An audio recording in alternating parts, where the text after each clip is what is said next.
So, what does the word Chicano mean? Chicana mean? Where does it come from? Today, I'm gonna not just teach you where it comes from, or at least what it means, but also I want to give you some insight as to what it has come to mean to me as a educator, as an activist organizer, as a member of the Brown Berets. I want to also, in addition, add to that why some people do not like that word or do not want us to use that word, why they've tried to demonize, dehumanize that word to where we do not use it. It's important that we understand these terms, and this program, this channel is going to deal a lot with Chicano history, Chicana history. So I think it's important from the get-go that we understand what the origins of the word Chicano is. So number one, the word Chicano and Chicana actually is a combination. It really traces back to the Mexica nation, and the Mexica, which was the people who lived in Mexico, in Teotihuacan and that area of Mexico. A lot of united tribes. They called it the Triple Alliance. But there was a lot of words that were used back then. But the word Mexica referred to those people from there. And Mexica simply meant those that look over the land. With that said, we have a combination of with the Latin suffix "ano," which really comes down to a person describing a citizen. And I'll give credit to Curly Tlapoyawa, who, from his own research, has traced the first print of the word Chicano to 1903 in a publication. I know I found some information on it being used, the word Chicana specifically, referring to a place in Colorado, and that was from the Españoles. So it has a history on this land, tied to the native people, and academically, you can actually trace it back and know that it's not made up. It's there, and it's been around. So with that said, that's number one. Number two, what does the word mean? And my 30 something years of activism as a machista, as an organizer, as a youth organizer with the Mexican American Political Association, with the support of Ben Benavides, who has long passed away and is one of my mentors. I learned a long time ago that the word Chicano, Chicana doesn't necessarily mean you were born here on this land and that your parents were born in Mexico. It doesn't necessarily mean that, you march with Cesar Chavez and Dolores Huerta. It doesn't necessarily mean that you even, were part of what's called Mecha, Movimiento Estudiantil Chicano de Aztlán, a historic organization. It doesn't mean any of that. As a matter of fact, it doesn't mean that you're a quote unquote cholo, as they try to put us down. And by the way, someday I'll do a whole history on the word cholo itself. It doesn't mean that at all. The word Chicano, Chicana has a very important meaning and origins, and there's a reason why some people try to discourage us from using this word. When I talked to the elders throughout the years, including Andres Segura, Maestro Andres Segura from Mexico, when you talk to some of the other elders about the word Mexicano, Chicano, where it comes from, and specifically Chicano, they tell us it simply means children of the earth, hijos de esta tierra. That's it. Nothing more, nothing less. Children of this earth, talking about northern, central, and southern Americas, the Americas, children of the earth. As simple as that. So why or how come some people say it's such a dangerous term? Why do some people, especially get the KKK and all these other racist organizations and leaders, why do they try to discourage us from even using that word and knowing what that word is? Why do they try to dehumanize people who use that word and the history associated with the word Chicano and Chicana? This is why. Because the word Chicano and Chicana simply means children of this earth. And if you're a child of this earth, then how the hell can you be an illegal alien? You can't. That's the point. You can never be an illegal alien. You can never be an immigrant. You can never be an invader on a land that your great, great, great, great, great ancestors, trace a lineage to. You just could never be that. And they try to discourage us from using that word because they fear us having knowledge. And when I say us, I'm talking about raza, and I use that term loosely, but raza meaning the people here on this land of indigenous descent. And that includes Mexicanos, Guatemaltecos, Salvadoreños, Heck, it involves the Boricua and the Cubanos, and yes, it involves the people of Brazil, and Central America includes all the Americas, including Canada. All these people, we are of indigenous lineage and heritage, and we could trace it back. And especially with Mexicanos, if you look at the word the word Michoacan, and you look at the word Michigan, same word, different origins, and but yet if you look at what they stand for, look at what they have. Michoacan has lakes. Michoacan is known for its lakes. What is Michigan known for? Great Lakes.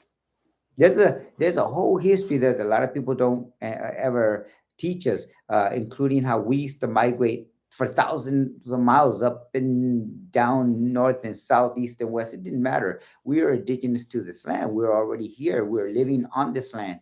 And the word Mexicano simply means those that look over the land, but Chicano and Chicana simply means children of this earth, right? Children of this earth. As simple as it can get, and yet it is such a dangerous word for some people. It's such a threatening word for some people, especially those who have a racist agenda, who don't like us because of our skin color or because our origins and heritage, and for worse off, those who know the truth and yet just want to divide and conquer us. And that includes our white brothers and sisters and our black brothers and sisters, Asians, all these ethnic groups that exist today. The beautiful thing about being Chicano is that you have love for those people, because if you know your cultura, if you know what the Mayan calendar, what it looks like and what it stands for, they to hate somebody of a different race is to hate yourself, because we're all part of the same land, right? We're what we call Earth, Mother Earth here. We come from different parts of this earth, but we're all part of the same basic land. And at the end of the day, the word Chicano means we are of this land, specifically speaking to young people, speaking to those of you who might have questions as to why the word Chicano is being used or has been used. It's because of that. It's historical significance. One final thing about the word Chicano.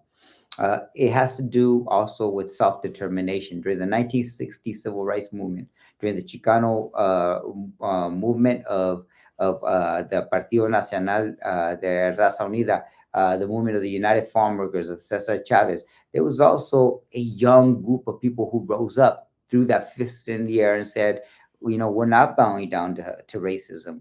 They threw that fist in the air and said, we're not bowing down racism. And they were known as young Chicanos and Chicanas. The greatest walkout that took place, known of, was the one in Los Angeles, called the blowouts, right? People heard about the walkouts in Los Angeles and shut down the second largest school district in the country at the time. But keep in mind, there had been walkouts long before that, and young people walked out even after that, including in places in Texas and in Madera, California.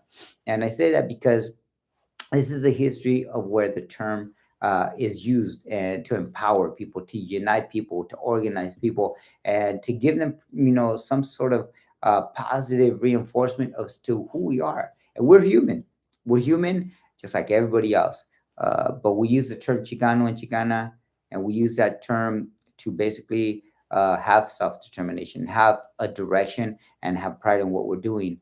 And so we don't have to go down those dark holes or dark rabbit holes of hating ourselves, because there are a lot of people out there, and they will tell you not to use that word. Stay away from those people. Negative people, toxic people.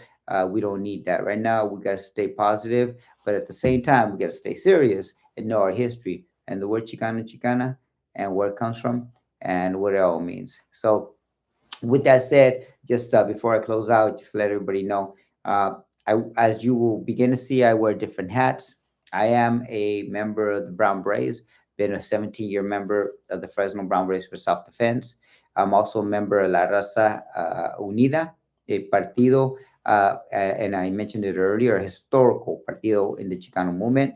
I'll be wearing that hat, and you'll see me talking about those issues as well. Finally, I am an educator. I am an organizer, and I do a lot of volunteer work with a lot of groups, a lot of boots on the ground stuff. So when I say I'll be wearing a different hat, I literally will be wearing a different hat.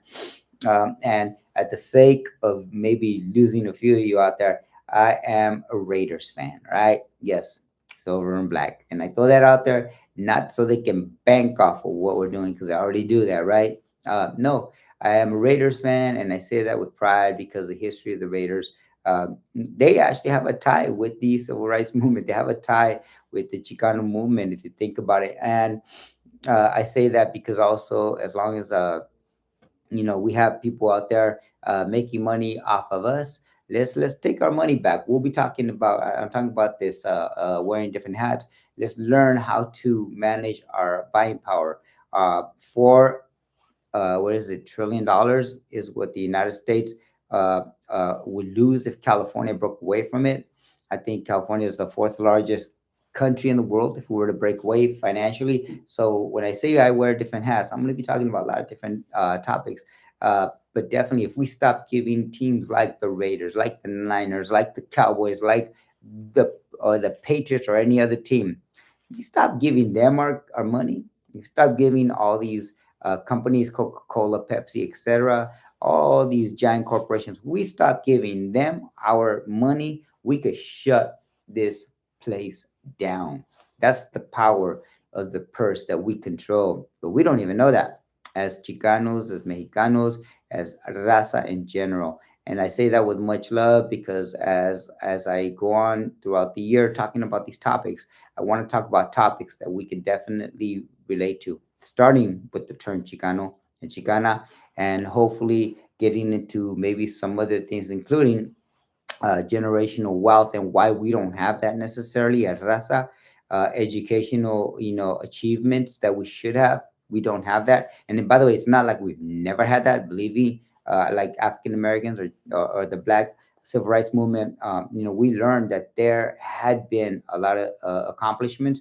People were just torn down, families were divided. Some people were literally by this government because they didn't want them to flourish. So we'll be learning about how we have been there. But what do we got to do? Well, definitely we got to stop and recognize who we are, learn who we are, organize around these issues, and then hopefully rally around a term like Chicano